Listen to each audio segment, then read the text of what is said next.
हम लोगों का ARSE रिएक्शंस वाला टॉपिक चल रहा था, जिसमें हम लोगों ने ओरिएंटेशन और रिएक्टिविटी और जनरल मैकेनिज़्म वाला जो टॉपिक है उसको रिवाइज कर लिया है। डन। तो अभी हम लोगों का क्या पार्ट चलेगा या फिर क्या पार्ट हम लोगों का अभी बाकी है, तो बेसिकली अब हम लोगों को सिर्फ रिएक्शंस की स्टडी करनी है। रिएक्शंस की स्टडी करनी है का क्या मतलब, जैसे मैंने पहले बताया था, आप लोगों के पास कुछ फेमस ARSE रिएक्शंस होती हैं, उनको आपको एक एक करके पढ़ना है। तो बेसिकली हमको वही पढ़ना धीरे धीरे शुरू करना पड़ेगा। तो जैसा कि मैं इससे पहले वाली जनरल इंट्रोडक्शन वाली क्लास में भी ये चीज़ बता चुकी हूँ, फिर से एक बार बता देती हूँ। Nitration, sulphonation, halogenation, Friedel Crafts, है ना, और गैटरमैन कॉच फॉर्माइलेशन, ये कुछ आपकी फेमस रिएक्शंस हैं। ये वो फेमस रिएक्शंस हैं जो आप लोगों को क्या करती हैं, आप लोगों का एरोमेटिक इलेक्ट्रोफिलिक सब्स्टिट्यूशन के अंतर्गत ये आती हैं, बराबर। तो अब हम लोगों को धीरे धीरे करके इस एक एक रिएक्शंस को पढ़ना सीखना है। तो आज का जो हम लोगों का पहला टॉपिक है जो हम लोग पढ़ने जा रहे हैं, वो बेसिकली आप लोगों की नाइट्रेशन रिएक्शन पढ़ेंगे। ठीक है, इससे पहले हम लोगों ने थोड़े से क्वेश्चंस प्रैक्टिस किए। अभी नाइट्रेशन रिएक्शन को सीखेंगे कि अच्छा कि नाइट्रेशन रिएक्शन किस तरीके से होता है वगैरह वगैरह। और मैं तुम्हें बता दूं, 12th स्टैंडर्ड में जो हर एक चैप्टर होता है ना, हर एक चैप्टर में आपको नाइट्रेशन रिएक्शन देखने को मिलेगी, हर चैप्टर में। बस ऊपर लगा हुआ जो ग्रुप होता है, वो ग्रुप आप लोगों का बार बार क्या हो जाता है, चेंज हो जाता है। ठीक है, बार बार कभी COOH आ जाएगा, एक्सेट्रा एक्सेट्रा, है ना, इस तरीके से होता है। तो ऐसे केस में ये जो चीज़ हम लोग अभी पढ़ने जा रहे हैं, यही सेम चीज़ आपको आगे जाकर हर चैप्टर्स में वापस से पढ़नी है। बट उस केस में हम लोग इस चीज़ की पूरी मैकेनिज़्म नहीं सीखेंगे, वहाँ पे हम लोग डायरेक्ट काम करना सीखेंगे कि अच्छा इसमें ये डाला, ये हुआ, ये बना, ख़त्म। क्यों? क्योंकि मैकेनिज़्म अभी सीख रहे हैं। बट स्टिल मैं यही कहूँगी कि मैकेनिज़्म सीखने से पहले आपको जनरल मैकेनिज़्म क्या होती है आपको वो पता होना चाहिए। जनरल मैकेनिज़्म पता होगी तो ये वाला टॉपिक समझने में आसानी होगी। चलो आगे बढ़ते हैं। तो आज हम लोग अपनी पहली रिएक्शन पढ़ेंगे, दैट इज़ आपकी नाइट्रेशन। पहले तो देखो मीनिंग समझते हैं कि आखिर नाइट्रेशन का मीनिंग होता क्या है। जैसे मान के चलिए आपके पास एक बेंजीन रिंग है, फ़िलहाल मैं बेंजीन रिंग ले रही हूँ, अदरवाइज बेंजीन रिंग का कोई डेरिवेटिव भी हो सकता है। बेंजीन रिंग का कोई डेरिवेटिव भी हो सकता है, मतलब बेंजीन रिंग से कोई ग्रुप अटैच्ड हो, 1 2 3 कुछ भी। तो फिलहाल मैं सिर्फ बेंजीन रिंग को कंसिडर कर रही हूँ।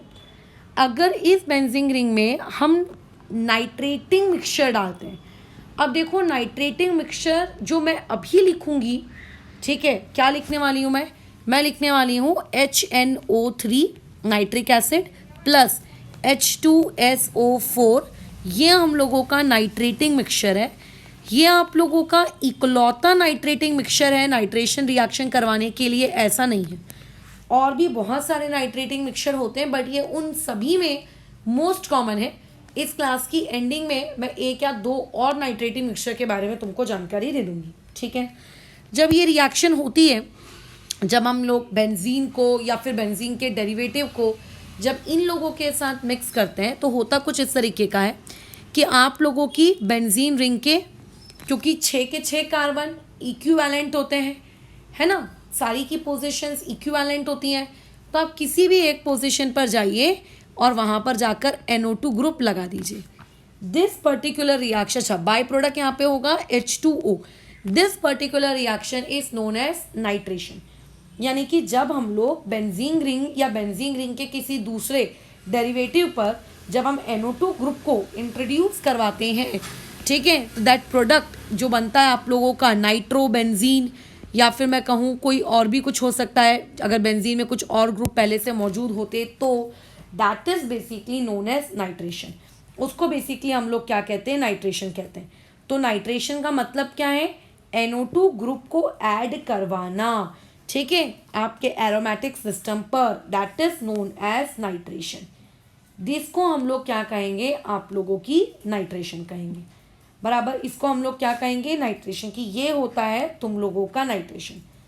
अब बात ऐसी है कि आखिर ये प्रोसेस हुई कैसे, क्योंकि अच्छा दूसरी बात, आप इसको ARSE रिएक्शन में क्यों कह रहे हो, क्योंकि बचपन से जो चीज़ हम लोग पढ़ते आए हैं वो तो हम लोग यही पढ़ते आए हैं ना कि NO2 नेगेटिव होता है, तो NO2 अगर नेगेटिव होता है तो इस हिसाब से तो ये न्यूक्लियोफिलिक सब्स्टिट्यूशन रिएक्शन होनी चाहिए। आप इसको एरोमेटिक सब्स्टिट्यूशन, वो भी इलेक्ट्रोफिलिक एरोमेटिक सब्स्टिट्यूशन कैसे कह सकते हो, तो क्योंकि NO2 नेगेटिव होता है, NO2 पॉजिटिव थोड़ी ना होता है, ऐसा नहीं है, NO2 पॉजिटिव भी एग्जिस्ट करता है। और यहाँ पर हम लोग जो NO2 लगा रहे हैं बेंजीन रिंग के ऊपर, वो NO2 प्लस लगा रहे हैं। इसका मतलब इन दोनों नाइट्रेटिंग मिक्सचर से आप सबसे पहले क्या करते हो, आप इलेक्ट्रोफाइल जनरेट करते हो, ठीक है। और जो इलेक्ट्रोफाइल जनरेट होता है वो बेंजीन रिंग के ऊपर जाकर लगता है, और इस पर्टिकुलर प्रोसेस से जो इलेक्ट्रोफाइल जनरेट किया जाता है दैट इज NO2 पॉजिटिव। उस इलेक्ट्रोफाइल को हम लोग कहते हैं NO2 पॉजिटिव। और ये NO2 पॉजिटिव कौन है, ये NO2 पॉजिटिव आप लोगों का नाइट्रोनियम आयन है, ठीक है। ये कौन है आप लोगों का, नाइट्रोनियम आयन। तो ऐसा बिल्कुल मत सोचना कि सिर्फ NO2 नेगेटिव ही होता है, आपका NO2 पॉजिटिव भी एग्जिस्ट करता है भाई, ठीक है। उसको हाँ जनरेट करवाना पड़ता है, ऐसा नहीं होता है कि अपने आप जनरेट हो गया, उसको जनरेट करवाना पड़ता है। और जब तुमने जनरल मैकेनिज्म सीखी थी तो जनरल मैकेनिज्म में यही सब कुछ तो सीखा था ना, कि हम लोग किस तरीके से वहाँ पर स्टेप्स लिखते हैं। तो तुम्हें शायद याद होगा कि जो सबसे पहली स्टेप मैंने तुम लोगों को बताई थी, वो सबसे पहली स्टेप बोलो क्या थी, वो सबसे पहली स्टेप यही थी, इलेक्ट्रोफाइल को जनरेट करना। और एक बार अगर आपका इलेक्ट्रोफाइल जनरेट हो जाता है तो फिर हम लोग आगे वहाँ पर इलेक्ट्रोफाइल का अटैक करवाते हैं, है ना। फिर हम लोग वहाँ पर क्या करवाते हैं, लास्ट स्टेप में एरोमेटिसिटी को रीगेन करवाते हैं वगैरह वगैरह। बट सबसे पहली स्टेप होती है इलेक्ट्रोफाइल जनरेट। तो इसका मतलब यहाँ पे इलेक्ट्रोफाइल जनरेट होगा, HNO3 प्लस H2SO4 का जो मिक्सचर लिया है उसकी मदद से होगा। और यही इकलौता मिक्सचर है जिससे NO2 प्लस जनरेट किया जा सकता है, ऐसा नहीं है, ऐसे और भी कॉम्बिनेशंस हो सकते हैं। बट उन सारे कॉम्बिनेशंस में से हम किस कॉम्बिनेशन को पढ़ रहे हैं, इस कॉम्बिनेशन को। बाकियों की मैकेनिज्म आपको जानने की आवश्यकता नहीं है, ठीक है, 12th स्टैंडर्ड तक। और अगर मान लेते कहीं नीड पड़ी भी तो मैं उसको बता दूंगी, लेकिन हाँ उन बाकियों की मदद से डायरेक्ट प्रोडक्ट लिखते आपको ज़रूर आना चाहिए। खैर आगे बढ़ते हैं, चलो नाइट्रेशन और बेंजीन पे गए। तो यहाँ पे H2SO4 का क्या नीड है, जैसे कि हमको दिख रहा है कि NO2 चाहिए, तो NO2 तो डायरेक्टली HNO3 से आ सकता है, वहाँ पर आप ये ज़बरदस्ती का नाइट्रेशन के नाम पर ये H2SO4 इसको क्यों लेकर आ गए, ये यहाँ पे मतलब क्यों आया है। तो देखो मैं मानती हूँ कि जो HNO3 है आप उसको डायरेक्टली NO2 प्रोड्यूस करने के लिए यूज़ कर सकते हो, क्योंकि बेसिकली NO2 वहीं से तो जनरेट होने वाला है ना। H2SO4 से तो NO2 जनरेट होगा नहीं। हाँ लेकिन अगर मान लेते हैं इस HNO3 को मैंने अलोन यूज़ किया होता, इफ़ यूज्ड अलोन, ठीक है, तो ऐसे केस में ये NO2 जनरेट नहीं कर सकता, ये NO2 जनरेट नहीं कर सकता। क्यों नहीं जनरेट कर सकता, क्योंकि ये जो आप लोगों का HNO3 होता है, ये महान आपका HNO3 एक कमज़ोर नाइट्रेटिंग एजेंट है। और अगर ये कमज़ोर नाइट्रेटिंग एजेंट है तो आप उससे उम्मीद मत करिए कि ये NO2 जनरेट करेगा। इसीलिए मुझे यहाँ पे किसको लेना पड़ रहा है, HNO3 के साथ H2SO4 के मिक्सचर को लेना पड़ रहा है, ठीक है। अच्छा अब देखो हम लोग जब बचपन से एसिड बेस केमिस्ट्री पढ़ते आते हैं तो हम में से मैक्सिमम लोगों की जो मेंटालिटी होती है वो कैसी बन जाती है कि HNO3 is my acid, H2SO4 is also my acid. मतलब तुम्हारे लिए, मेरे लिए, हम सबके लिए, ठीक है, HNO3 H2SO4 हमेशा क्या है, एसिड्स है। बट इससे पहले भी तुमको कई बार बताया है कि ये जो एसिड बेस का कंसेप्ट होता है ये एक रिलेटिव कंसेप्ट है, ये कोई एब्सोल्यूट कंसेप्ट नहीं है।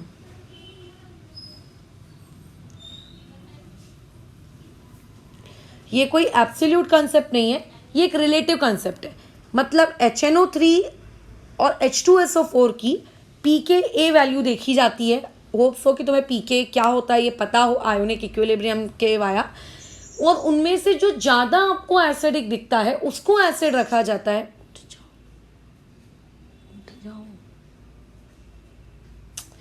उनमें से आपको जो ज़्यादा एसिड दिखता है आप उसको अपना एसिड मानते हो, ठीक है, और जो उसमें आपको कम दिखता है उसको आप अपना क्या मानते हो, आप अपना बेस मानते हो।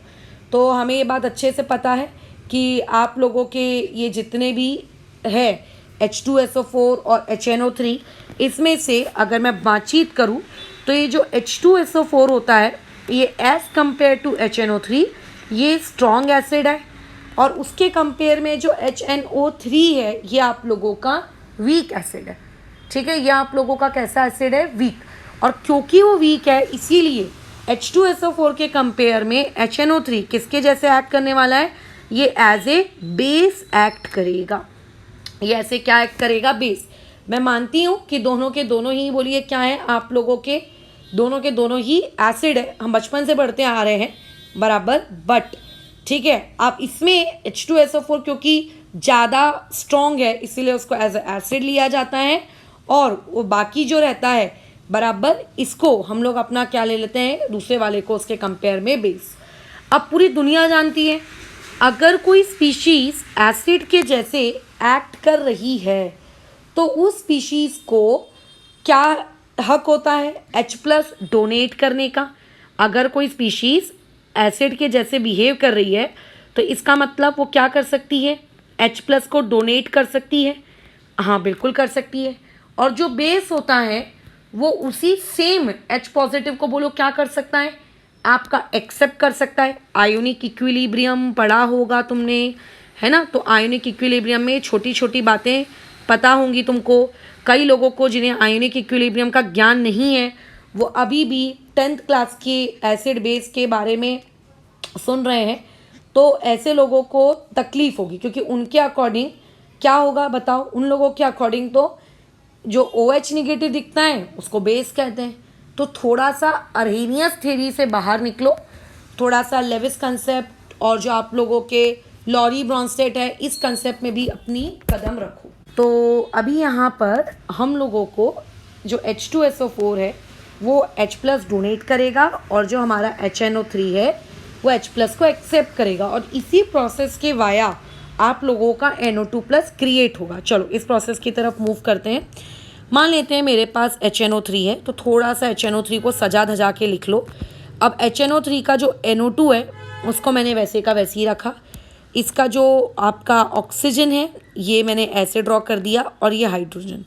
और जो H2SO4 है पूरी दुनिया जानती है H2SO4 का स्ट्रक्चर कैसा दिखता है। यहाँ पे डबल बॉन्ड O, यहाँ पे आप लोगों का OH और यहाँ पे भी आप लोगों का OH बराबर।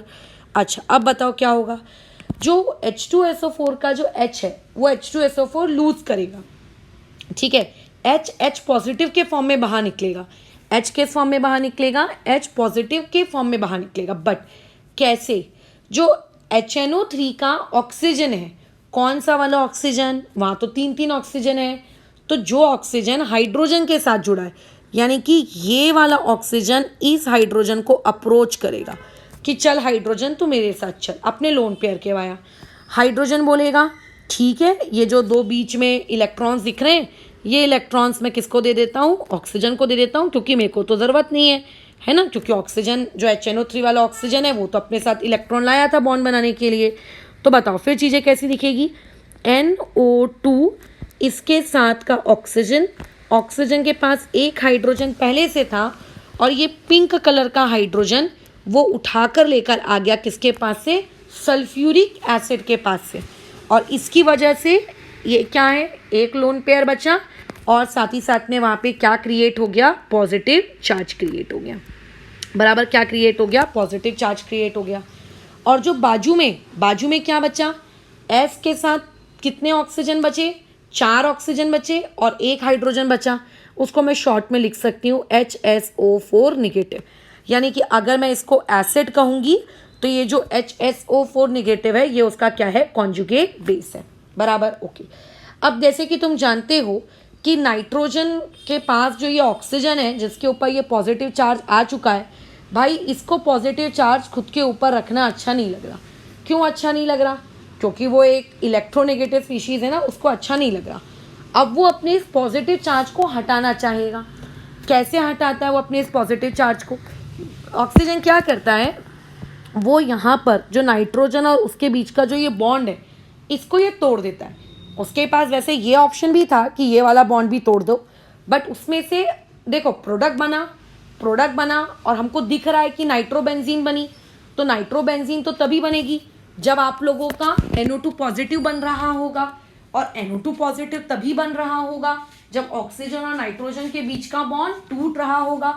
तो जिस भी इंसान ने इस मैकेनिज्म को प्रपोज किया है, मेरे द्वारा प्रपोज नहीं है, ठीक है, जिसने भी पहली बार नाइट्रेशन की मैकेनिज्म को प्रपोज किया था, उसने चीजों के बारे में ऐसे ही सोचा कि जरूर यहाँ पे कौन सा वाला बॉन्ड टूट रहा है, नाइट्रोजन और ऑक्सीजन का। क्योंकि अगर नाइट्रोजन और ऑक्सीजन का बॉन्ड नहीं टूटेगा तो NO2 जनरेट नहीं होगा, और अगर NO2 जनरेट नहीं होगा इसका मतलब प्रोडक्ट नहीं बनेगा। तो इसके लिए इस पर्टिकुलर केस में कौन सा बॉन्ड टूटता है? Oxygen nitrogen. एक स्टूडेंट जो पहली बार ऑर्गेनिक केमिस्ट्री पढ़ता है वो ये देखता है कि कई रिएक्शंस में जब ऑक्सीजन के ऊपर पॉजिटिव चार्ज आता है तो मैडम आप हाइड्रोजन वाला बॉन्ड तोड़वाते हो, अभी इस केस में आप नाइट्रोजन वाला बॉन्ड तोड़वाते हो। तो हम क्या याद रखें? देखो, आप ऐसा कुछ रूल नहीं बना सकते, है ना। इसमें जो चीज़ उनको दिखी है उसके अकॉर्डिंग उन्होंने मैकेनिज्म प्रपोज की है। तो इसमें ऐसा नहीं कहा जा सकता कि पहले से कि इसमें इस वाले केस में ये टूटेगा, इस वाले केस में ये टूटेगा। ठीक है, आपको चीज़ों को थोड़ा सा अलग अलग क्वेश्चन के अकॉर्डिंग वो चीज़ याद रखनी पड़ेगी। खैर आगे बढ़ते हैं। अब अगर ये बॉन्ड टूट गया तो ये जो दोनों इलेक्ट्रॉन्स हैं ये कहाँ चले जाएंगे? ये ऑक्सीजन के पास चले जाएंगे। क्योंकि अगर वो दोनों इलेक्ट्रॉन्स ऑक्सीजन के पास चले गए तो आप लोगों का जो प्रोडक्ट बना वो क्या बनेगा? NO2 और उसके ऊपर इस तरीके से पॉजिटिव चार्ज, क्योंकि नाइट्रोजन के पास से तो जो शेयर्ड इलेक्ट्रॉन्स थे बीच में वो वापस खींच लिए ना ऑक्सीजन ने। अच्छा, और जो आपका वो है, क्या नाम है आप लोगों का, ये ऑक्सीजन, उसके साथ बोलो क्या हुआ होगा? उसने क्या शैतानी की होगी? वो इस तरीके से H2O के फॉर्म में बाहर चला गया होगा, जिसमें से उसका एक H, कौन सा वाला H है? एक पिंक वाला H है। मैं पिंक वाला H इसीलिए कह रही हूँ क्योंकि एक H HNO3 वाला है और दूसरा H वो H2SO4 के पास से लेकर आया था, बराबर, प्लस और वहाँ पे आपका कॉन्जुगेट बेस HSO4 नेगेटिव। तो ये जो NO2 पॉजिटिव बना यही हम लोगों का कौन है? इलेक्ट्रोफाइल है। खत्म। यानी कि हम लोगों ने इलेक्ट्रोफाइल को जनरेट कर लिया। ठीक है, हमने क्या कर लिया? इलेक्ट्रोफाइल को जनरेट कर लिया। इज इट क्लियर कि इलेक्ट्रोफाइल जनरेट हो चुका है? अब अगर इलेक्ट्रोफाइल जनरेट हो चुका है तो बताओ नेक्स्ट स्टेप क्या होगी? नेक्स्ट स्टेप क्या होगी? नेक्स्ट स्टेप में ये इलेक्ट्रोफाइल एरोमेटिक सिस्टम पे अटैक करेगा। और स्टेप नंबर 2 को जब मैंने तुम्हें जनरल मैकेनिज्म सिखाई थी तब उस जनरल मैकेनिज्म को सिखाते वक्त इस स्टेप नंबर 2 को मैंने कुछ नाम देने को भी कहा था। क्या होता है स्टेप नंबर 2 का नाम? स्टेप नंबर 2 का नाम होता है फॉर्मेशन ऑफ सिग्मा कॉम्प्लेक्स। जैसे कि फर्स्ट स्टेप का नाम होता है जनरेशन ऑफ इलेक्ट्रोफाइल, वैसे ही आप लोगों की जो ये सेकेंड स्टेप होती है इसका नाम होता है formation of which complex? Formation of sigma complex. ठीक है, ये सिग्मा कॉम्प्लेक्स हम लोग यहाँ पे क्या कर रहे हैं? फॉर्म कर रहे हैं। सिग्मा कॉम्प्लेक्स यहाँ पे क्या हो रहा है? फॉर्म हो रहा है, बराबर। क्या होता है सिग्मा कॉम्प्लेक्स फॉर्म करने का मतलब? ये जनरल मैकेनिज्म में सिखाया गया पार्ट है। बलिए क्या हो जाएगा? ये आप लोगों की बेंजीन रिंग, अभी हम रिएक्शन नॉर्मल बेंजीन रिंग के साथ कर रहे हैं, प्लस आप लोगों का ये इलेक्ट्रोफाइल NO2 पॉजिटिव, जिस पे पॉजिटिव चार्ज किस पर है? नाइट्रोजन पर। अब देखो इलेक्ट्रोफाइल तो भूखा है। किस चीज़ का भूखा है? कि काश कोई आए मुझको इलेक्ट्रॉन दे, इस चीज़ का वो भूखा है। अब जैसा कि मैंने फर्स्ट डे जनरल मैकेनिज्म के दौरान बताया था कि उसकी इस भूख को शांत कौन करेगा? वो जो आपका बेंजीन रिंग है, benzene ring as a nucleophile behave करेगा। Benzene ring as a nucleophile क्यों बिहेव करेगा? क्योंकि बेंजीन रिंग के पास बोलो क्या है? पाई इलेक्ट्रॉन्स हैं। उसके जो पाई इलेक्ट्रॉन्स हैं वो एज ए क्या बिहेव करते हैं? वो आप लोगों के एज ए न्यूक्लियोफाइल बिहेव करते हैं। वो लोग एज अ न्यूक्लियोफाइल बिहेव करते हैं। तो अब मान लेते हैं ये जो आपके पाई इलेक्ट्रॉन्स हैं, ठीक है, ये पाई इलेक्ट्रॉन्स ई चले NO के साथ बॉन्ड बनाने कि आओ NO चलो हम बॉन्ड बनाते हैं। अब इस प्रोसेस में क्या होगा जब बॉन्ड बनेगा, ये रही आपकी बेंजीन रिंग, उसके जो बाकी के 2 पाई इलेक्ट्रॉन्स है वो वैसे के वैसी। अब देखो NO2 के पास 2 ऑप्शन है, वो किसी भी कार्बन से जाके लग सकता है। मतलब पाई इलेक्ट्रॉन 2 कार्बन के पास थे ना, एक इस कार्बन के पास था और एक इस कार्बन के पास था, वो दोनों में से खुद को किसी भी कार्बन से अटैच करवा सकता है क्योंकि दोनों ही कार्बन इक्विवेलेंट हैं। तो मान लेते हैं उसने खुद को ऊपर वाले कार्बन से अटैच करा लिया, और ऐसा करने से N के ऊपर जो पॉजिटिव चार्ज था वो तो चला गया। क्यों चला गया? क्योंकि उसने बॉन्ड बना लिया। बट जो नीचे वाला कार्बन है उस कार्बन पे अब क्या जनरेट हो गया? Positive charge. अब ये जो पॉजिटिव चार्ज है इस कार्बन पे आ गया, बेचारा कार्बन परेशान, हाय मेरे पे पॉजिटिव चार्ज आ गया। अब जब हमने जनरल मैकेनिज्म पढ़ना सीखा था तो मैंने तुमसे कहा था कि इसको हम लोग इंटरमीडिएट कहते हैं। कौन सा इंटरमीडिएट होता है? ये हम लोगों का इंटरमीडिएट है, इसे कहते हैं अरेनियम आयन, है ना। ये हम लोगों का रिएक्शन इंटरमीडिएट है, बराबर, ओके। अब क्या करो, ये जो रिएक्शन इंटरमीडिएट है, इस रिएक्शन इंटरमीडिएट के तो हमें क्या बनाने होते हैं? रेजोनेटिंग स्ट्रक्चर्स बनाने होते हैं। तो चलो खैर फटाफट इसके रेजोनेटिंग स्ट्रक्चर्स बना देते हैं। बोलो क्या होगा? ये वाली चीज़ आगे शिफ्ट होगी, है ना। अगर ये वाली चीज़ आगे शिफ्ट हुई तो बताओ कैसी दिखेगी? यहाँ पे, अच्छा यहाँ पे पॉजिटिव आ जाएगा, यहाँ बॉन्ड आ जाएगा, यहाँ पे आप लोगों का NO2। उसके बाद ये वाली चीज़ यहाँ शिफ्ट होगी, बराबर, अच्छा। और अगर ये वाली चीज़ यहाँ शिफ्ट हुई तो ये चीज़ क्या हो जाएगी? आप लोगों का बेंजीन रिंग, ठीक है, यहाँ पे NO2, और उसके बाद यहाँ पर आप लोगों का डबल बॉन्ड, अच्छा, और यहाँ पर और यहाँ पे पॉजिटिव चार्ज। अच्छा, बना लिया हमने रेजोनेटिंग स्ट्रक्चर, बिल्कुल बना लिया। अब क्या करना है इस रेजोनेटिंग स्ट्रक्चर को बनाने के बाद? अब देखो तुम्हें पता है कि इस पूरी प्रोसेस के दौरान एक बहुत ही भयंकर कांड मच गया है। वो बोलो क्या? इस सिस्टम की एरोमेटिसिटी बोलो क्या हो चुकी है? लूज़ हो चुकी है। अब कोई भी सिस्टम अपनी एरोमेटिसिटी को लूज़ करवाना नहीं चाहेगा। अब क्योंकि कोई भी सिस्टम खुद की एरोमेटिसिटी लूज़ कराना नहीं चाहेगा, इसका मतलब क्या? इसका मतलब ये कि ये कोशिश करेगा कि वापस से एरोमेटिसिटी आ जाए। कैसे आएगी इसकी एरोमेटिसिटी वापस? तुम भूल रहे हो इस पोजीशन पे हाइड्रोजन भी है। हेलो, उड़ जाना, ठीक है। अब क्या होगा? यहाँ पे जो इन दोनों के बीच में इलेक्ट्रॉन्स हैं, ये इस इलेक्ट्रॉन को यहाँ दे देगा और खुद क्या हो जाएगा? बाहर निकल जाएगा।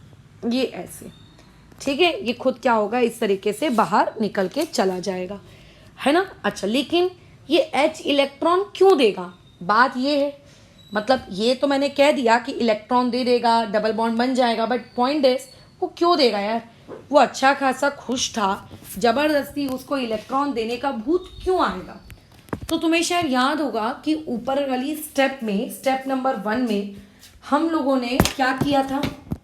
स्टेप नंबर 1 में हम लोगों ने क्या किया था? स्टेप नंबर 1 में हमने वहाँ पर H+ जनरेट किया था H2SO4 से। और जब आपने H2SO4 से H+ जनरेट किया था, देखो तो एक कॉन्जुगेट बेस बना था HSO4 नेगेटिव, याद है तुम्हें? हाँ, यही कॉन्जुगेट बेस इस H पॉजिटिव को वापस लाना चाहता है। वो चाहता है कि मुझको मेरा H+ मिल जाए, बराबर। तो अब वो H+ को वापस कैसे लाएगा, कहाँ से लाएगा बताओ? तो वो इसी तरीके से H+ को वापस लाता है कि जो स्टेप नंबर 2 में एरोमेटिसिटी लूज हुई है, कॉन्जुगेट बेस इस पर्टिकुलर चीज का फायदा उठाता है। वो बोलता है अरे वाह, इसकी तो एरोमेटिसिटी लूज हो गई, तो उसको क्या देता है? ऑफर, यही HSO4 नेगेटिव, यही कॉन्जुगेट बेस इस रेजोनेटिंग स्ट्रक्चर को कि अच्छा एक काम कर, मैं तुझको क्या करता हूँ, तेरी एरोमेटिसिटी वापस लौटा देता हूँ, लेकिन इसके बदले में आप मुझको मेरा H पॉजिटिव वापस कर दो, ठीक है, आप मुझको मेरा H पॉजिटिव वापस कर दो। तो होगा क्या कि अगर मैं बात करूँ स्टेप नंबर 3 की, जिसमें वापस से एरोमेटिसिटी रीगेन हो जाती है, इस पर्टिकुलर स्टेप में हाँ, जैसा हम बात कर रहे हैं कि वो जो पॉजिटिव चार्ज है वो पॉजिटिव चार्ज क्या हो जाएगा, हट जाएगा। उस पॉजिटिव चार्ज को हटाने के लिए हाइड्रोजन अपने इलेक्ट्रॉन्स का बलिदान करेगा। बट वो क्यों करेगा? क्योंकि बाजू में, ठीक है, क्योंकि बाजू में HSO4 निगेटिव होगा। वो HSO4 निगेटिव इस हाइड्रोजन को अप्रोच करेगा। अच्छा, HSO4 में मैंने वो गलत तरीके से H का एरो बना दिया। वो जो ऑक्सीजन के ऊपर निगेटिव है ना, वो निगेटिव वाला ऑक्सीजन उस वापस से H को अप्रोच करेगा, चल चल चल वापस आ वापस आ। तो ऐसे केस में क्या होगा, HSO4 निगेटिव जिसने स्टार्टिंग में अपना H दिया था, है ना, जिसने स्टार्टिंग में अपना H दिया था, उसने अपना H वापस ले लिया और वो बन गया H2SO4। और आप लोगों की एरोमेटिसिटी वापस भी आ गई, यानी कि इस पर्टिकुलर प्रोसेस में, इस पर्टिकुलर स्टेप में NO2 बेंजीन रिंग पे इंट्रोड्यूस भी हो गया, लेकिन H पॉजिटिव का लॉस करके। लेकिन कैसे करके? H पॉजिटिव का लॉस करके वो बेंजीन रिंग के ऊपर आ गया।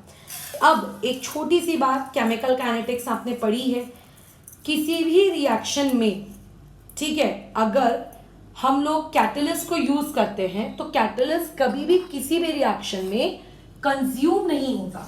यानी कि अगर आपको ऐसा लग रहा है कि रिएक्शन की किसी स्टेप में कैटलिस्ट कंज्यूम हो गया, कंज्यूम यानी कि यूज्ड हो गया, तो आपको डर लगता है, अरे यार मेरा कैटलिस्ट तो खत्म हो गया, है ना, कैटलिस्ट खत्म हो गया। बट ऐसा नहीं होता है।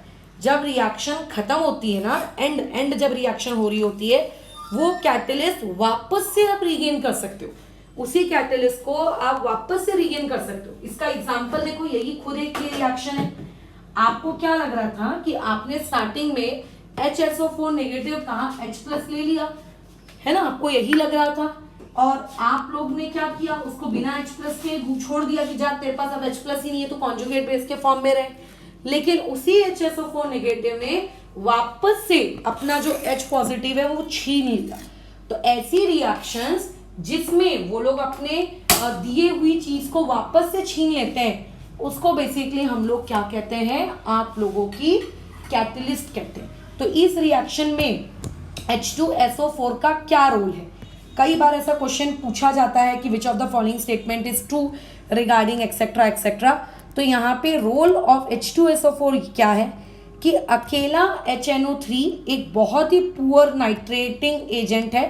तो ये H+ डोनेट करता है ताकि उसके डोनेट करने से, ठीक है, क्या हो जाए, NO2 ग्रुप इजीली निकल कर बाहर आ जाए, इजीली लीव कर जाए, बराबर। लेकिन क्या वो हमेशा के लिए अपना H+ दे देता है क्या? है ना, नहीं। वो एट द एंड भले ही अपना खुद का H+ वो वापस नहीं ले पाता, लेकिन बदले में वो उस रिंग का H+ निकाल लेता है बाहर, यानी कि ये एक्ट कर रहा है एज ए कैटलिस्ट। आपको लग रहा है कि रिएक्शन की किसी एक पर्टिकुलर स्टेप में ये कंज्यूम हो गया है, बट नहीं, ये रिएक्शन की नेक्स्ट स्टेप में देखो H2SO4 वापस से रीजनरेट भी हो गया है। तो ये क्या है, ये आप लोगों का कैटलिस्ट है, बराबर। ये कौन है, ये आप लोगों का कैटलिस्ट है। और जो कंजुगेट बेस बना, उस कंजुगेट बेस का रोल क्या होता है कि उसका कोई रोल नहीं है। उसका रोल यही है कि ये लास्ट स्टेप में एरोमेटिसिटी को क्या करवाता है, रीगेन करवाता है। तो यानी कि रोल ऑफ HSO4 नेगेटिव, अगर इस पे बात करें तो ये एरोमेटिसिटी को स्टेप नंबर 3 में क्या करवाता है, रीगेन करवाने में मदद करता है। खैर, एक इंटरेस्टिंग सी चीज़ पे हम बातचीत करते हैं। खैर, ये कोई उतनी ज़्यादा इंटरेस्टिंग नहीं है कि तुम्हें इस पे मरने जीने का सवाल पैदा हो रहा है, लाइक दैट, ऐसा कुछ नहीं है। देखो, H2SO4 के पास ओरिजिनली पिंक वाला हाइड्रोजन था। वो पिंक वाला हाइड्रोजन कौन लेकर चला गया, मतलब H2SO4 का वो जो हाइड्रोजन था वो कौन लेकर चला गया? H2SO4 का पिंक वाला हाइड्रोजन, ठीक है, HNO3 के OH के साथ निकल के चला गया बाहर। मतलब HNO3 का OH और H2SO4 का वो एक हाइड्रोजन, ये दोनों बाहर चले जाते हैं। क्या ये बात समझ में आ रही है? अच्छा, अब वापस से स्टेप नंबर 3 में H2SO4 यानी कि HSO4 नेगेटिव जब अपने हाइड्रोजन को वापस लेना चाहता है, तो क्या उसको पिंक वाला हाइड्रोजन मिला क्या? नहीं, क्योंकि वो पिंक वाला हाइड्रोजन तो पानी के पास है, उसको अपना खुद का पिंक वाला हाइड्रोजन वापस नहीं मिला, लेकिन उसने बेंजीन रिंग से उसका हाइड्रोजन छीन लिया।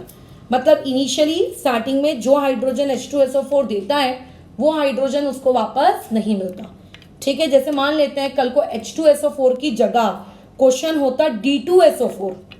ठीक है, मान लेते हैं कल को क्वेश्चन होता D2SO4, तो रिएक्शन की एंडिंग में आपको वापस से D2SO4 ही मिल जाता क्या? नहीं, आपको रिएक्शन की एंडिंग में वापस से D2SO4 नहीं मिलता। फॉर एग्जाम्पल क्वेश्चन होता कुछ इस तरीके से कि ये बेंजीन रिंग है, इसकी हर पोजीशन पे लगाए मान लो ड्यूटेरियम, मान लो इसकी हर पोजीशन पे लगे हैं ड्यूटेरियम, और मान लेते हैं मैंने लिया है HNO3, और मान लेते हैं मैंने लिया है, अच्छा HNO3 नहीं TNO3 ले लो, T मतलब ट्रीटियम, और यहाँ पे मैंने लिया है D2 नॉट D2, इसको ले लो H2SO4। अब बोलो प्रोडक्ट क्या बनेगा? अब बताओ, इलेक्ट्रोफाइल तो तुम जानते ही हो कि NO2 क्रिएट होने वाला है, तो यानी कि फाइनली बेंजीन रिंग की किसी भी पोजीशन पे NO2 आएगा, बाकी पोजीशन के ड्यूटेरियम खुशी खुशी रहेंगे। अच्छा, और साथ ही साथ में यहाँ पर बाय प्रोडक्ट क्या बनता है? बाय प्रोडक्ट यहाँ पे बनता है आप लोगों का H2O, है ना। H2SO4 बाय प्रोडक्ट नहीं है, वो तो कैटेलिस्ट है भाई, वापस से रिगेन हुआ ना। बाय प्रोडक्ट होता है H2O। तो H2O बना कैसे? नाइट्रिक एसिड का O और नाइट्रिक एसिड का T बराबर, और एक वो कहाँ से चोरी करके लाते हैं, एक वो H2SO4 से मांग के लेकर आते हैं। तो H2SO4 का ये बना बाय प्रोडक्ट। ठीक है, अच्छा क्या आपको आखिरी स्टेप में H2SO4 रिगेन हो रहा है क्या? हाँ, तो HSO4 निगेटिव तो पहले से ही था, अब वो एक H और मांगता है, बट इस बार उसको क्या है, एक H नहीं मिलता, उसके बदले वो उसको बेंजीन रिंग का H चाहिए होता है। तो बेंजीन रिंग के पास तो ड्यूटेरियम है, यानी कि प्रोडक्ट बनता है DHSO4। ठीक है, प्रोडक्ट क्या बनता है? DHSO4। खैर मुझे नहीं लगता कि इस चीज़ पे कभी कोई क्वेश्चन पूछेगा, बट स्टिल आपको पता होना चाहिए कि बाय प्रोडक्ट में क्या कोई चेंजेस आ जाते हैं अगर हम आइसोटोप्स को इन्वॉल्व कर लें तो ये उससे रिलेटेड एक छोटी सी बातचीत थी। अब देखो, अलग अलग चैप्टर्स को जब आप पढ़ोगे, जैसे कि आप अल्काइल हैलाइड वाला चैप्टर पढ़ोगे, आप आगे जाकर बेंजीन रिंग का फिनॉल वाला चैप्टर पढ़ोगे, तो हर चैप्टर में आप क्या देखोगे कि आप लोगों को क्या मिल रहा है, नाइट्रेशन, सल्फोनेशन, हेलोजिनेशन, ये सारी रिएक्शंस देखने को मिल रही है, हर चैप्टर में मिलती है। हर चैप्टर में आपको ये सारी रिएक्शंस देखने को मिलती हैं, हर चैप्टर में। तो अब हम लोग इसी पॉइंट पे, क्योंकि नाइट्रेशन क्या होता है ये समझ चुके हैं, तो एक काम करते हैं, 12th के हर चैप्टर में आपको जो नाइट्रेशन रिएक्शन देखने को मिलती है उनको अभी पढ़ लेते हैं, ताकि उस वक्त जब तुम पढ़ो तब तुम्हारा क्या हो जाए, एक बार रिविजन हो जाए। ठीक है, तो चलो देख लेते हैं एक एक करके उन रिएक्शंस को। तुम अलग अलग चैप्टर्स पढ़ोगे, अलग अलग चैप्टर्स में तुम्हें ये जो नाइट्रेशन रिएक्शन है ना, ये तुम्हें देखने को मिलेगी। ठीक है, हर चैप्टर में। अगर तुम अल्काइल हैलाइड का पढ़ोगे तो भी आपको देखने को मिलेगा। तो खैर फिलहाल अभी हम लोग अल्काइल हैलाइड वाले चैप्टर की बात करते हैं। इमेजिन करिए कि आपके पास ये एक बेंजीन रिंग है, इस बेंजीन रिंग में एक अल्काइल हैलाइड मौजूद है, मतलब not alkyl halide, sorry, halide मौजूद है।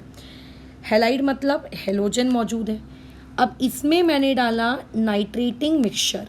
अब आपको ये बताना है कि प्रोडक्ट क्या बनेगा। नाइट्रेटिंग मिक्सचर का दुनिया में एक ही काम होता है, NO2 को इंट्रोड्यूस करवाना। तो वो क्या करवाएगा, साधारण तरीके से आएगा, NO2 को इंट्रोड्यूस करवाएगा, बट किस पोजीशन पे इंट्रोड्यूस करवाएगा? क्योंकि अभी तक कैसा हो रहा था कि हम एक बेंजीन रिंग के साथ काम कर रहे थे। बेंजीन रिंग में सारी की सारी जो 6 की 6 पोजीशंस होती हैं ना, वो आइडेंटिकल होती है, तो आप कहीं पर भी लगा दो NO2 को, इससे कोई फ़र्क नहीं पड़ता। बट अगर हम लोग बात करें अभी ये अराइल हैलाइड की, तो इस अराइल हैलाइड में अगर आप अभी NO2 इंट्रोड्यूस करवाना चाहते हो तो वहाँ पे देखो Cl है, Cl की वजह से क्या फ़र्क पड़ेगा बताओ। तो जैसा कि हम जानते हैं कि ये जो X है ये आप लोगों का रेजोनेंस तो नहीं करता, ये बहुत ही वीक डीएक्टिवेटिंग ग्रुप है। इसके बारे में हम लोग ऑलरेडी कल की क्लास में चर्चा कर चुके हैं। तो कायदे से डीएक्टिवेटिंग ग्रुप जो होते हैं, डीएक्टिवेटिंग ग्रुप कहाँ पर जाकर बताओ आप लोगों का इलेक्ट्रोफाइल अटैच करवाते हैं। आप लोगों के डीएक्टिवेटिंग ग्रुप जाते हैं मेटा पोजिशंस पे, और मेटा पोजिशंस में जाकर वो किसको अटैच करवाते हैं, इलेक्ट्रोफाइल को। यही नियम चलता है। But if we are talking about alkyl halide, तो उसके केस में ऐसा नहीं होता है। यहाँ पे मेटा वाला प्रोडक्ट आपको नहीं मिलेगा, यहाँ पे आपको ऑर्थो एंड पैरा ये वाला प्रोडक्ट मिलता है। यानी कि जो एक्स है वो वैसे का वैसी, उसके रिस्पेक्ट में ऑर्थो पोजिशन पे NO2 आ गया, जो एक्स है वो वैसे का वैसी, उसके रिस्पेक्ट में आप लोगों के पैरा पोजिशन पे एक प्रोडक्ट आ गया।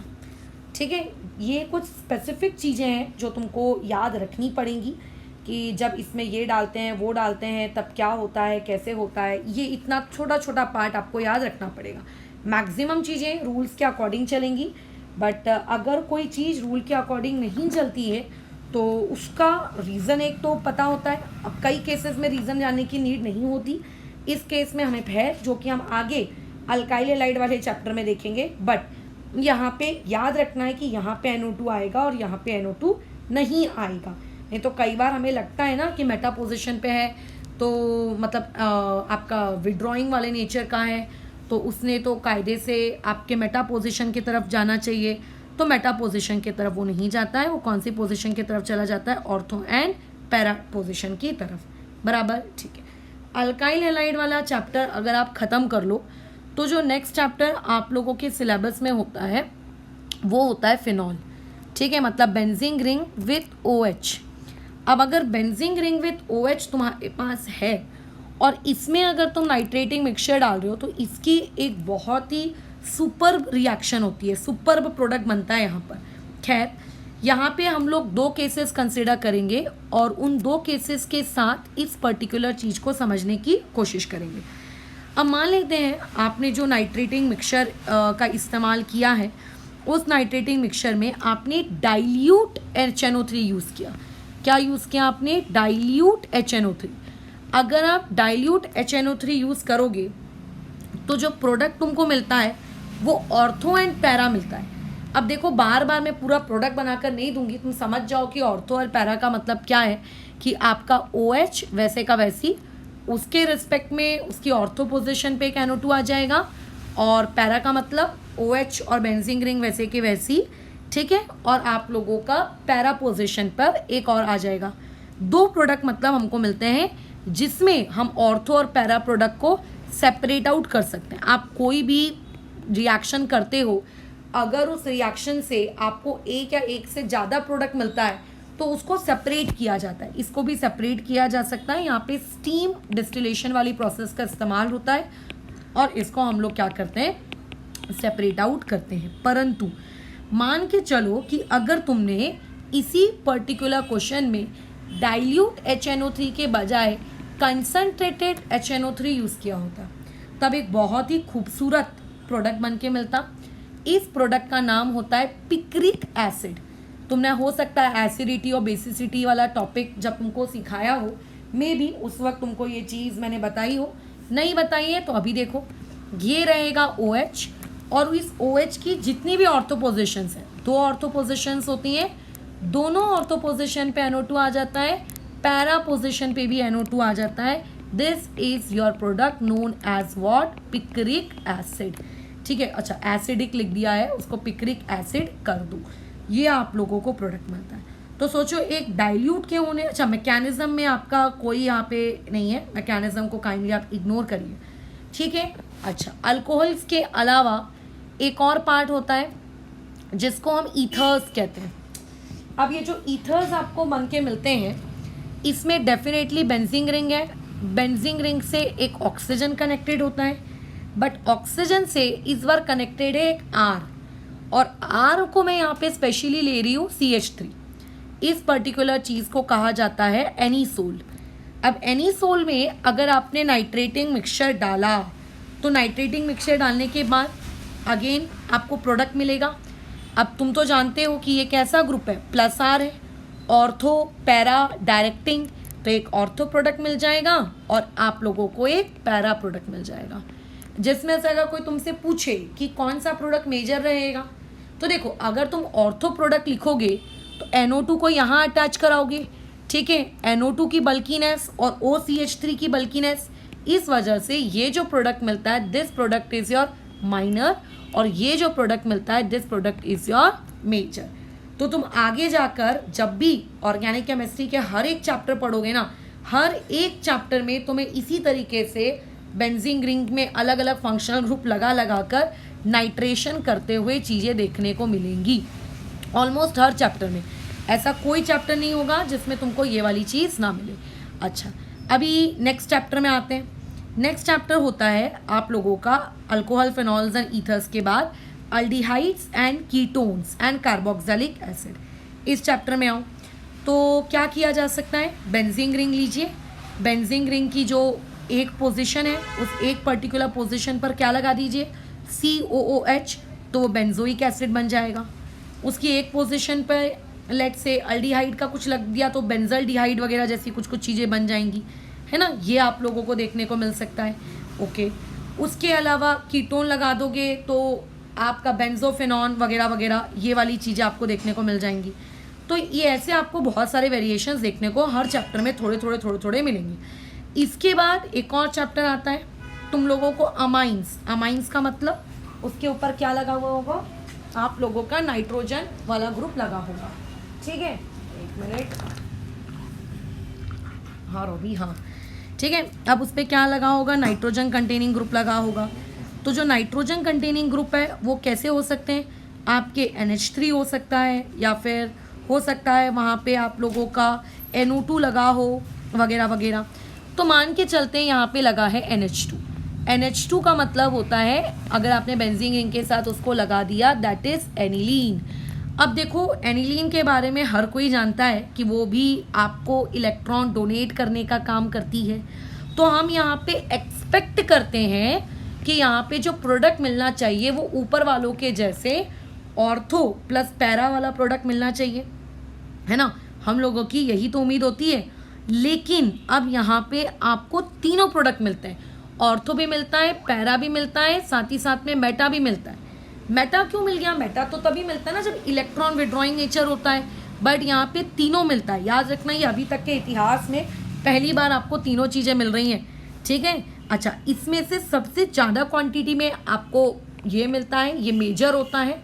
और जो ऑर्थो होता है सरप्राइजिंगली ये आपका माइनर हो जाता है इस बार में। और जो मॉडरेट होता है, मतलब ऑर्थो वाला सबसे कम, सबसे ज़्यादा पैरा वाला, और बीच का होता है Meta. But the question is कि ये वाला प्रोडक्ट हम लोगों को क्यों मिला, आखिर इस वाले प्रोडक्ट के मिलने के पीछे रीज़न क्या है। तो देखो, इस क्वेश्चन में हम लोग एसिड यूज़ कर रहे हैं, वी यूज़ एसिड। अब तुम तो जानते हो एसिड का काम है H पॉजिटिव देना। तो ये जो NH2 के ऊपर का जो ये लोन पेयर है ना, ये इस H पॉजिटिव को एक्सेप्ट कर लेता है, बराबर। तुम तो जानते ही हो NH2 ये बेसिक नेचर का होता है। और अगर इसने एक्सेप्ट कर लिया तो अब तुम मुझे बताओ क्या नई चीज़ बन गई, नई चीज़ बन गई ये। और तुम्हें शायद याद होगा कि कल जब मैंने तुम्हें लिस्ट बनाकर दी थी, उस लिस्ट में तुमको मैंने बताया था कि NH3 पॉजिटिव जो होता है, ये NH3 पॉजिटिव आप लोगों का इलेक्ट्रॉन विड्रॉइंग ग्रुप है, ना कि ये इलेक्ट्रॉन डोनेटिंग ग्रुप है। क्यों, क्योंकि उसके ऊपर पॉजिटिव चार्ज जनरेट हो चुका है। और पॉजिटिव चार्ज बहुत ही क्या होता है, भूखा होता है कि कोई उसके डिफिशियंसी को ख़त्म करे, बराबर। तो ऐसे केस में इसकी वजह से आप लोगों को क्या ऑब्टेन होता है, मेटा वाला प्रोडक्ट ऑब्टेन होता है। इसकी वजह से ये है वो बेशरम इंसान जिसकी वजह से तुम लोगों को क्या मिल रहा है, मेटा वाला प्रोडक्ट देखने को मिल रहा है, बराबर। चलो आगे बढ़ते हैं। आगे नेक्स्ट क्वेश्चन की तरफ अगर आओ तो इस तरीके का कॉम्बिनेशन भी आपको मिल सकता है। जैसे मान लेते हैं एक तरफ बेंजीन रिंग आप लोगों की जुड़ी हुई है ये इस तरीके से, और जो दूसरा तरफ है उस तरफ मैंने कुछ इस तरीके का कनेक्शन करा दिया है। खैर, अब इसमें मान लेते हैं मैंने नाइट्रेशन किया, ठीक है। इस पर्टिकुलर चीज़ में मान लो मैंने नाइट्रेशन किया। अब यहाँ पे जब हम नाइट्रेशन करते हैं, अगेन हमें यहाँ पर दो प्रोडक्ट मिलते हैं। अब वो दो प्रोडक्ट कौन कौन से होंगे ये तुमको थोड़ा सा याद रखना पड़ेगा, ठीक है। वो इसीलिए बता देती हूँ। ये नाइट्रोजन है, तुम्हें मैंने आई थिंक कल भी बताया था कि पिरिडीन के ऊपर बेंजीन रिंग में पॉजिटिव चार्ज घूमता है। तो जिस जिस पोजीशन पे पॉजिटिव चार्ज घूम रहा होगा उस पोजीशन पे तो आप लोगों का कभी भी इलेक्ट्रोफाइल खुद को आकर अटैच नहीं करवाएगा, बराबर। उस पोजीशन पे तो इलेक्ट्रोफाइल खुद को अटैच नहीं करवाएगा, उसी पोजीशन पे खुद को अटैच करवाएगा ना जहाँ पे उसको बहुत ज़्यादा क्या देखने को मिल रही है, जहाँ पे उसको बहुत ज़्यादा क्या देखने को मिल रही है, इलेक्ट्रॉन डेंसिटी। तो यहाँ पे जो इलेक्ट्रॉन डेंसिटी होती है इस टाइप के कॉम्बिनेशन में आप लोगों के एक सबसे ज़्यादा इस पर्टिकुलर जगह पर होती है, तो यहाँ पे एक बार NO2 लगेगा और एक बार NO2 हम लोगों का यहाँ पे लगेगा। इस तरीके से दो प्रोडक्ट्स तुम लोगों को देखने को मिलेंगे, ठीक है, इस तरीके से दो प्रोडक्ट। तो क्या होता है, बस ध्यान रखना, जहाँ पे नाइट्रोजन है उसको 1 नंबर देते हैं, उसके बाजू वाले को 2, फिर उसके बाजू वाले को 3। अच्छा, किस तरफ घूमना है, जहाँ पे ज्वाइनिंग ना हो, ठीक है। अच्छा, फिर 4, उसके बाद ये आता है आप लोगों का 5 नंबर, इसको देते हैं, ध्यान रखना, जहाँ ज्वाइनिंग होती है उसको नहीं देना, 5 नंबर इसको देते हैं, 6 नंबर, 7 नंबर, 8 नंबर, यस। तो जब भी इस तरीके का आपको 2 फ्यूज रिंग दिखें, और फ्यूज रिंग में अगर आपको इलेक्ट्रोफाइल अटैच करवाना है तो एक 5th पोजीशन पे अटैच होता है और आप लोगों की एक 8th पोजीशन पे अटैच होता है। ऐसा कभी रटना मत प्लीज़ कि मैडम आपने वहाँ पे देखो ना जहाँ से ज्वाइन हुआ था उसके बाजू में और एक बार ऊपर एक बार नीचे अटैच कराया था, ऐसा नहीं। आप नंबरिंग करो, आप नंबरिंग के अकॉर्डिंग उसमें देखो 5th पोजीशन कौन सी है, 8th पोजीशन कौन सी है, और जो भी आपकी 5th और 8th पोजीशन है उस 5th और 8th पोजीशन पर आप क्या करवा दीजिए, जाकर इलेक्ट्रोफाइल को अटैच करवा दीजिए उस 5th पोजीशन पर, ठीक है, 5th और 8th पोजीशन पर। ऐसा मत करना, रटना बिल्कुल भी मत कि इसके अकॉर्डिंग करेंगे, इसके अकॉर्डिंग करेंगे वगैरह वगैरह, वैसा कुछ भी रटने की ज़रूरत तुम लोगों को नहीं होनी चाहिए। तो ये बातचीत थी नाइट्रेशन के बारे में जो यहाँ पे हम लोग ख़त्म करते हैं। हाँ, बट नाइट्रेशन के बारे में एक पॉइंट मैं तुम लोगों को और बता देती हूँ कि जब भी ये नाइट्रेशन वाली प्रोसेस होती है, इस नाइट्रेशन वाली प्रोसेस में ज़रूरी नहीं है कि जो नाइट्रेटिंग मिक्सचर मैंने लिए हैं यही नाइट्रेटिंग मिक्सचर आप लेकर काम करते हो। आप दूसरे नाइट्रेटिंग मिक्सचर भी ले सकते हो, दूसरे नाइट्रेटिंग मिक्सचर की मदद से भी इस रिएक्शन को करवाया जा सकता है, ठीक है। बहुत सारे खैर नाइट्रेटिंग मिक्सचर्स होते हैं, हम लोगों को वो बहुत सारे नाइट्रेटिंग मिक्सचर्स में तो नहीं जाना है। हम लोगों को बस मैं तुम्हें 1 या 2 नाइट्रेटिंग मिक्सचर और बता रही हूँ क्योंकि वो तुम्हें कई जगह हो सकता है देखने को मिल जाए। तो जिस जगह वो तुमको देखने को मिले तो उसके मैकेनिज्म में तो घुसना ही नहीं कि किस तरीके से इलेक्ट्रोफाइल जनरेट हुआ होगा। देखो, स्टेप नंबर 2, स्टेप नंबर 3 सबके लिए सेम रहेगी, बट स्टेप नंबर 1 में जो जनरेशन ऑफ इलेक्ट्रोफाइल है वो एक्चुअली वेरी करेगा, और अगर वो वेरी करेगा तो वो सबके लिए अलग होगा इलेक्ट्रोफाइल जनरेट करने का तरीका। बट मैं बता देती हूँ कि यहाँ पर अगर आप N2O5 हीटिंग भी करते तो भी वो NO2 ही आपको प्रोडक्ट में लगा कर देता। अगर आप RNO3 यूज़ करते अलॉन्ग विथ H पॉजिटिव तो भी वो आप लोगों का नाइट्रेशन करता। तीसरी चीज़, अगर आप RC डबल बॉन्ड O, ठीक है, और NO2 अगर आप यूज़ करते अलॉन्ग विथ H पॉजिटिव वो भी आपका नाइट्रेशन करके देता। तो आपको बस इतना याद रखना है कि ये 4 लोग हैं, एक जिसके साथ हमने पूरी की पूरी मैकेनिज्म सीखी, और ये 3 ये जिनके साथ आप लोगों को क्या मिलता है, नाइट्रेशन का प्रोडक्ट मिलता है। बाकी अगर कोई और एक्स्ट्रा होंगे तो फ्यूचर में खैर हम लोग उसके साथ डील बिल्कुल करेंगे, बट इसमें इतना याद रखना काफ़ी ज़रूरी है। चलो इस चीज़ को यहाँ